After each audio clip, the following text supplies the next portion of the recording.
Dans notre édition régionale, voici les principaux titres de l'actualité de ce samedi. Une journée de prévention du diabète.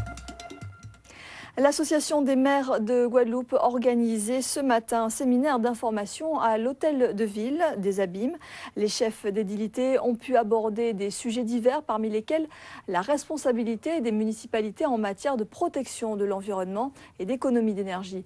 L'occasion de faire le point avec l'ADEME, l'Agence de l'environnement et de la maîtrise de l'énergie, qui les aide financièrement à monter et à mettre en œuvre des projets innovants. Le reportage de Muriel Barlagne et Ludovic Guédu.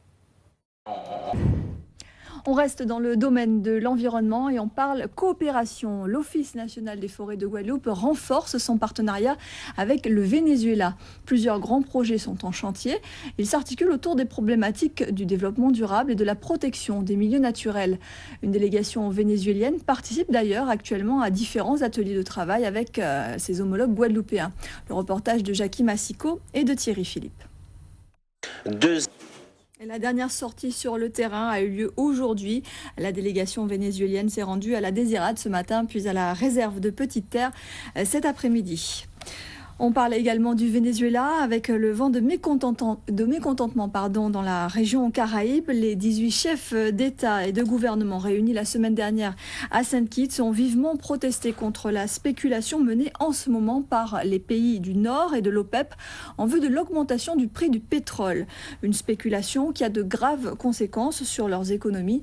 Du coup, ils sont désormais prêts à faire front commun à l'ONU pour dénoncer les spéculateurs. Le reportage de Nadine Priam et de Jean-Marie Mavounzi. Santé, le diabète occupe aujourd'hui en Guadeloupe la seconde place des pathologies prises en charge à 100% par la sécurité sociale. Si elle n'est pas dépistée à temps, cette maladie entraîne des complications graves et invalidantes.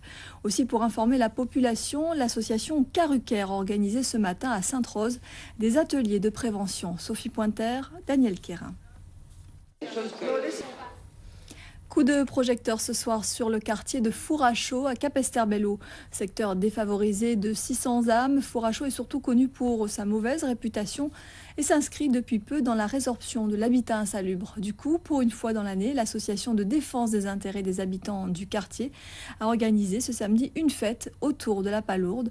Le thème était tout trouvé puisqu'autour de ce mollusque gravitent des familles entières de pêcheurs, vendeurs ou cuisiniers. Le reportage de Karine Bast et de Patrick Régis.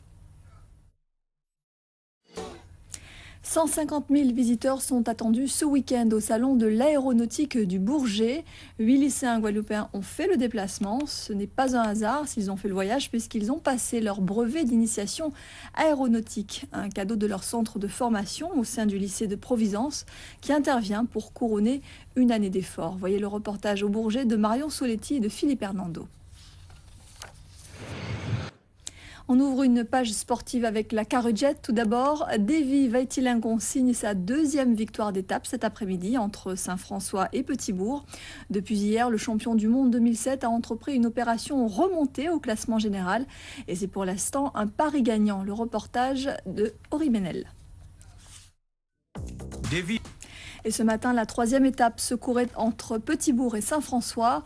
Oubliez les malheurs des premiers jours, Jean-Bruno Pastorello remporte la course comme hier sans être vraiment inquiété. Le récit d'Eddie Golapcan.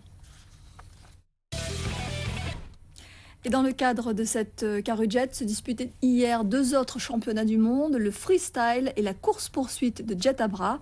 De nombreux spectateurs avaient fait le déplacement à la Darse de Pointe-à-Pitre pour assister à ce spectacle impressionnant. Le Français Romain Stempels a ébloui le public au cours de cette première manche. Reportage de Robert Gaspard, Christian Nanquin et Boris Bourbon. Et si les images de ce reportage vous ont plu, sachez que la deuxième manche se déroule en ce moment même à la Darse de Pointe-à-Pitre. La sélection de football de la Guadeloupe se prépare en vue de la Gold Cup aux États-Unis. Rappelons que les Guada Boys disputeront leur premier match contre le Panama le 5 juillet prochain. Pendant ce temps, le groupe se consacre à des séances d'entraînement, comme avant-hier soir sur le terrain de Calvaire à Bémao. Le reportage d'Henri Ménel et de Christian Nanquin. Un rendez-vous culturel à ne pas manquer ce week-end, Bemao Art, un espace dédié à l'art contemporain et moderne où se côtoient de nombreux plasticiens sur le site de la friche industrielle de la commune. Parmi les artistes qui exposent, Michel Rovelas, il propose un itinéraire inattendu de réflexion dans un espace qu'il invite le public à visiter. Le reportage de Gérard César et d'Olivier Duflot. Et le Bemao Art se poursuit donc demain dimanche. Il n'est pas trop tard pour vous y rendre. Voilà, c'est la fin de ce journal. Merci beaucoup de l'avoir suivi. Dans quelques instants, à 20h15, Mémoire d'images musique consacrée à Lucien Jean-Baptiste. À 20h45, un divertissement, Star du rire, bonne humeur garantie. On se retrouve nous demain à 19h. Très belle soirée à tous. Merci.